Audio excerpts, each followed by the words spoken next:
2 टाकल्या त्याच्यावर 3 टाकल्या अशा म्हणजे जरा एक चढता येईल असं वाले एका बाजून करून ठेवा. म्हणजे वरची काढायची झाली कारण खाली असेल तर संपून जाणार पटापट. पेंडाच फक्त खाली असेल तर काढून तो नसला तर आम्हाला काय करायचं. आता आधी कुणीकडे जायचं आहे.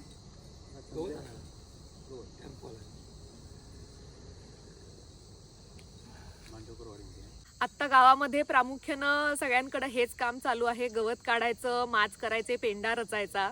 आता हिरवं गवत त्या मनानं संपत आलेलं असतं गुरांसाठीचं. त्यामुळं गुरांना आत्तापासून पावसाळ्यापर्यंत किंवा त्याच्या पुढंपर्यंतची सोय म्हणून पेंडा आणि गवत रचलं जातं. तर आमच्या इथे आता इथे माच करत आहेत. हा माच दिसतोय तुम्हाला आणि पाठीमागे एक माच केलेला आहे ज्याच्यावरती ऑलरेडी करड रचलेलं आहे. तर आम्ही आता थोड्या वेळानं पेंडा आणायला जाऊ आणि मग पेंडा इथे रचणार आहे. आजकाल बऱ्याच ठिकाणी डोंगरावरती छान असं तांबूस झालेलं गवत दिसत असेल तुम्हाला.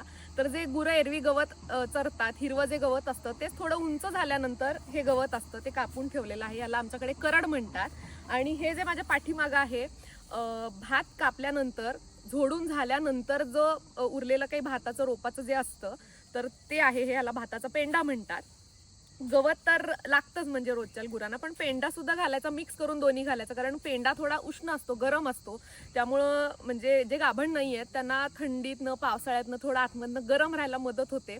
फक्त गाभण गाईंना पेंडा खूप घालायचा नसतो उष्ण असल्यामुळं. पण असं होत नाही की फक्त गवतच घातलंय किंवा फक्त पेंडाच घातलाय असं होत नाही. दोन्ही मिक्स करून घालायचं असतं.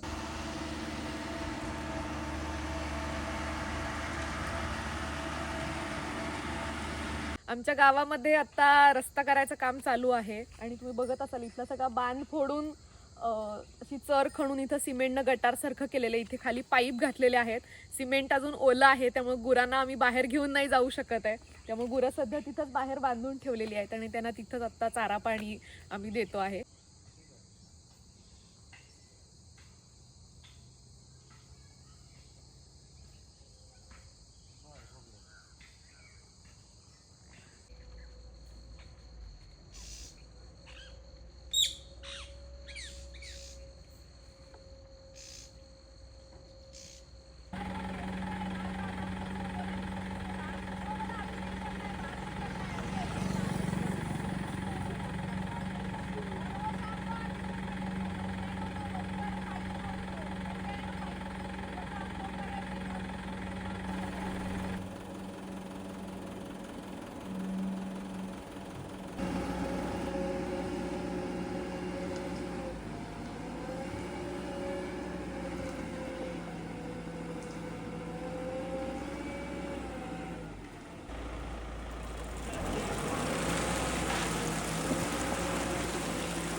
कशी टाकू? सरळ टाकू?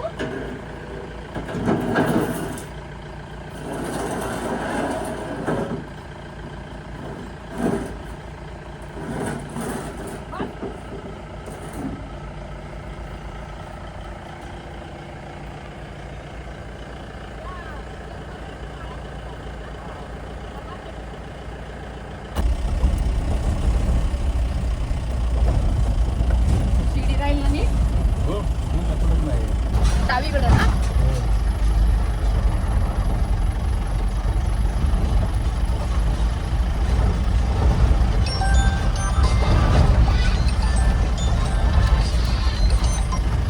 हा बोल. हा तुमच्या आणल्या ना आता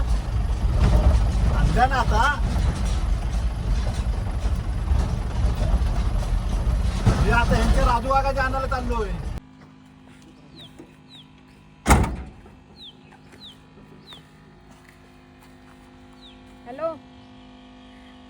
इकडं करमरकरांच्या माळ्याच्या इकडे खालनं आलोय. इकडे का हे या विचार करता नाही. रस्त्यावर कुठं आम्ही आपल्या गवताच्या रस्त्यानं आलो. ठीक आहे ओके या या. हा हा त्या तुमच्याच ठेवलेल्या आहेत. बर आणा. ओके हा हा आलो आलो. हा थांबा आलो म्हणजे आता माहित नाही हा इथं आहे आता दिसतोय. ह्याच असतील मग.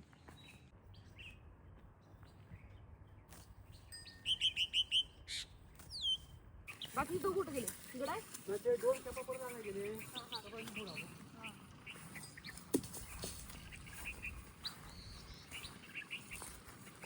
आणि दुसऱ्या खेपाला इथं तुम्ही थांबायचं. आम्ही टाकून येतो. चंद्रकांत मांडवगडे तिकडे ज्या वल्ली आहे त्या आणून परत तिकडं त्या आणायचं. हे इथल्या 16 आणि त्या 5-21 एका ट्रिपला जात आहे.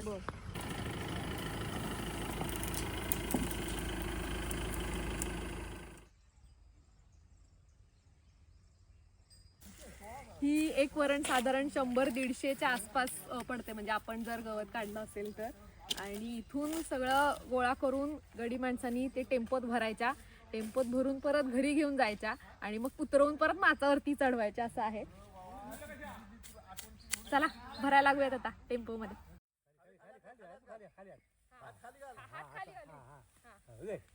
जय बजरंगबली की.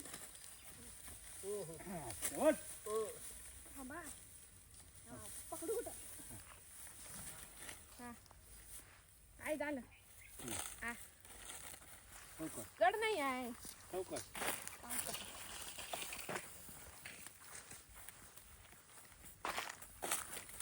हो हो अडकलं काय.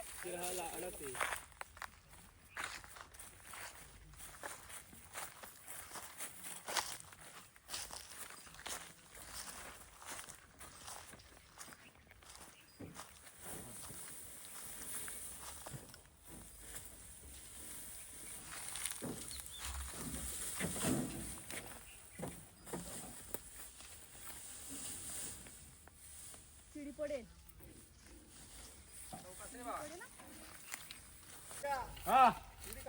होय होय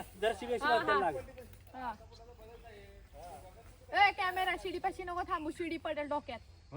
इथनं 4 न्यायचे आहेत तिकडे आणायचे. हा. इथं 4 भरायचे आणि त्यात रस्त्या साहित्य त्या भरायचे ना घरी जायचं. पण इकडनं वाट नसेल असं फिरून जायला लागेल. त्यांच्या घरात त्याची वरला रस्ता आहे ना तुम्ही हा, गावाला. वरच्या रस्त्याने. हा, वरच्या हा. खाली घ्या आधी. तुझी बोलतात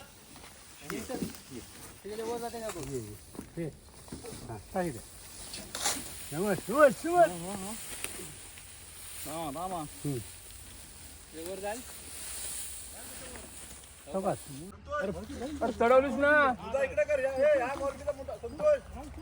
हे संतोष ह्या वरतीचा मुदा ह्या साईडला कर. संजय तिथं राहून दे. पुढे चढवलं तर पुढे पुढे झालं वरण.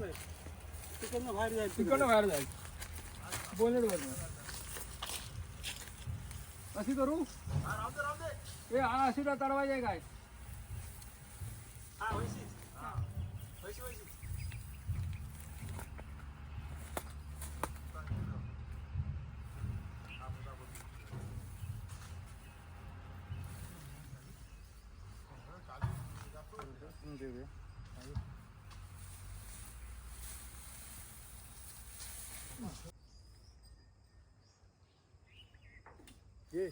आली. काट्यावरती वर संतोष वैशी वरून घे. आले.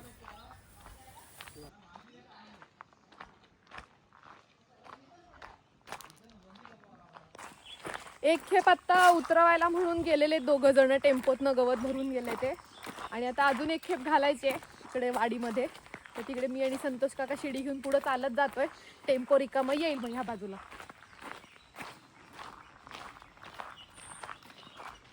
त्या रस्त्यात 4 भरायच्या. 4 का 5 आहेत. आणि त्या रस्त्यातल्या तिथं घेतले त्या मानून जायचं. पेंडा आता कधी मारतोय का ट्रिप बघूया. 2 ट्रिप लगेच मारणार. मारतो तो म्हणला बा तिन्ही पाठवा. मग काय त्यानंतर त्याला कुठं जायचं वाटतं कुठं परत. हो ह्याची तलाठी बाबांची टाकत होता वाटतं. ते अजून एक राहिले वाटतं. हो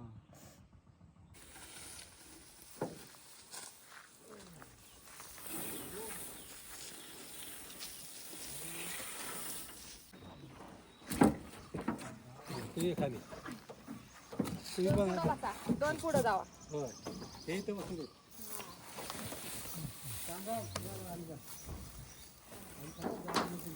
आमरे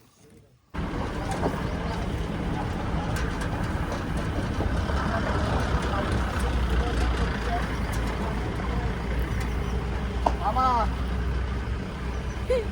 हा बा.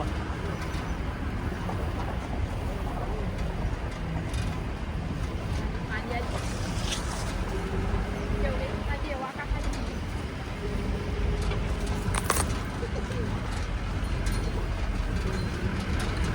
आणि वाका खाली. वाका. माझ्याकडे काय नाही.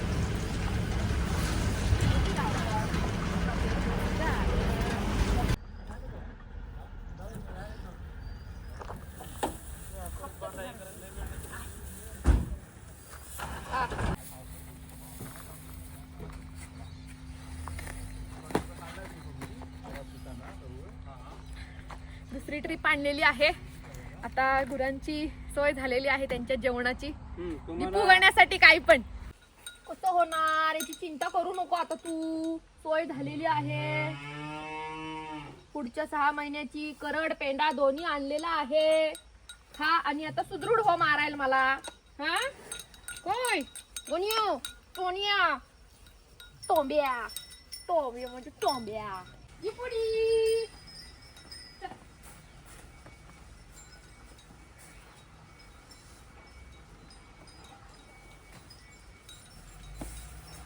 पाणी पाणी पी.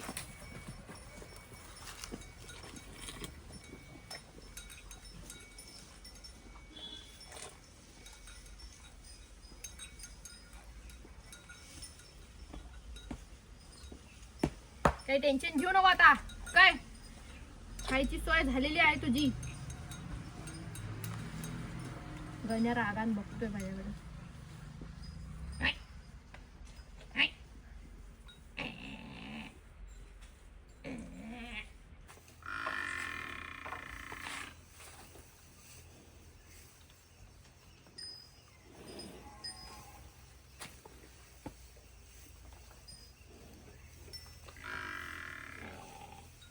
पाणी पी पाणी पी पाणी पी.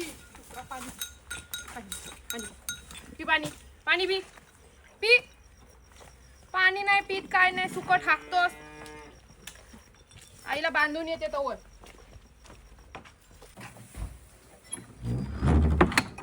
सगळ्या गुरांना आतमध्ये बांधलेले कारण दुपारी आता ऊन लागतं त्यामुळं आत बांधून करड गवत घातलेलं आहे सगळ्यांना. आता मस्तपैकी गवत खाऊन गुरं दुपारची झोप काढतील. मी पण आता घरी जाते, आंघोळ करते, जेवण करते आणि मी पण झोप काढते. संध्याकाळी भेटूयात. केस जातात मातीत एवढा घट्ट नाही ग बाई. ए आई शिब्या खायचं नाही. शिव आता असं पळायला लागतं काल हे बघ असं गोंधळ. ओके लबरलेला हे केलंस तू. नो लबर. खायचा काय अजिबात नको रे बाबा. आता इथं वाफे तयार केलेले आहेत आणि नवीन वर्षासाठीचा भाजीपाला फुलझाडं हे लावायचं आता काम चालू आहे आमचं. ही वांग्याची डाका आहेत. छोटी जांभळी वांगी असतात ती आहेत. ही बिना काट्याची झाडं आहेत वांग्याची. हे टोमॅटो आहे. त्यानंतर ही ढबू मिरची आहे आणि कलकत्ता झेंडू आहे, केशरी आहे, पिवळा आहे आणि काही बियाणी पण मी आणलेली आहे ती सुद्धा लावणार आहोत. तर आता छोटे छोटे खड्डे ओळीनं एका लाईनीत करून घेणार आणि मग ही रोपं लावणार. पाण्यामध्ये थोडी शिल्लक राहिलेली पेंड घातली होती. ह्याच्यामुळं ना थंडावा मिळतो त्या झाडांना, नवीन रोपं जी लावतोय त्यांच्यासाठी म्हणून. तर आता हे थोडं थोडं पाणी त्या खड्ड्यांमध्ये घालणार आणि मग रोपं लावणार.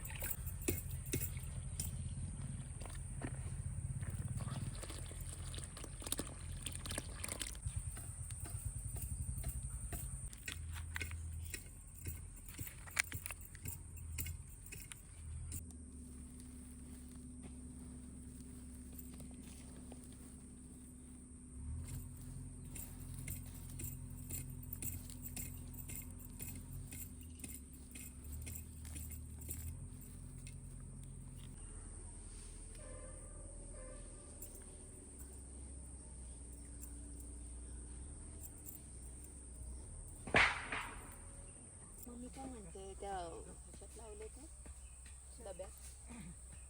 साधारण 15-20 दिवसांपूर्वी इथं आम्ही बियाणी रुजायला घातलेली होती. इथे हा लाल माठ आहे, मस्त लाल लाल दिसतोय. इथे कोथिंबीर लावली होती, अशी एका लाईन मध्ये होती आणि अशी वेगळी पण लावलेली होती. आणि इथे काही मुळा आलेला आहे, आता मुळा आणि चाकवत घातलेला होता. आणि त्या बाजूला बघा तिथे पालक कसला हिरवा गार आलाय मस्त.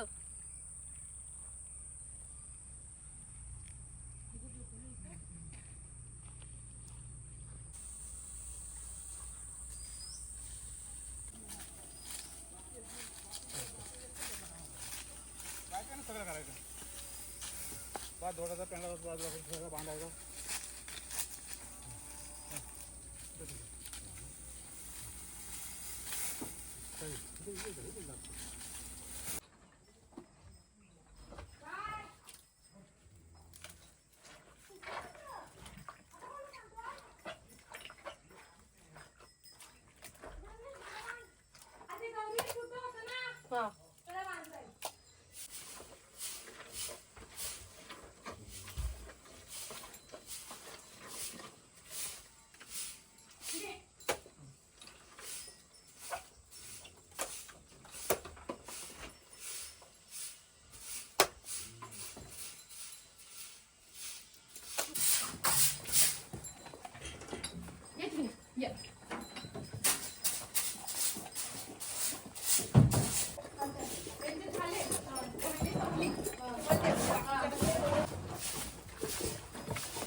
दिवसभराच्या कामकाजावरनं तुमच्या लक्षात आलंच असेल की शेती आणि त्या निगडीत जी काही कामं आहेत ती लोकांच्या सहभागाशिवाय शक्य होत नाहीत. तर सगळेजण एकत्र येऊन कामं केली की ती सहज सोपी पटकन होतात. ह्या वर्षातला हा माझा शेवटचा मोठा व्लॉग असणार आहे. आत्तापर्यंत वेगवेगळ्या विषयांवरती मोठे व्लॉग्स केले, मिनी व्लॉग्स केले आणि त्या सगळ्याला तुम्ही भरभरून प्रतिसाद दिलात. तर नवीन वर्षामध्ये सुद्धा चांगला कंटेंट तुमच्यासमोर मांडण्याचा मी नक्की प्रयत्न करेन आणि तुमचा असाच सपोर्ट कायम राहू दे. आपलं चॅनल 6 लाख सबस्क्रायबर्सच्या उंबरठ्यावरती आलेलं आहे आणि जर आपल्या चॅनलवरचा कंटेंट तुम्हाला आवडत असेल तर तुमच्या मित्रमंडळींपर्यंत हे चॅनल नक्की पोहोचवा आणि तुम्हा सगळ्यांना नवीन वर्षाच्या खूप खूप शुभेच्छा.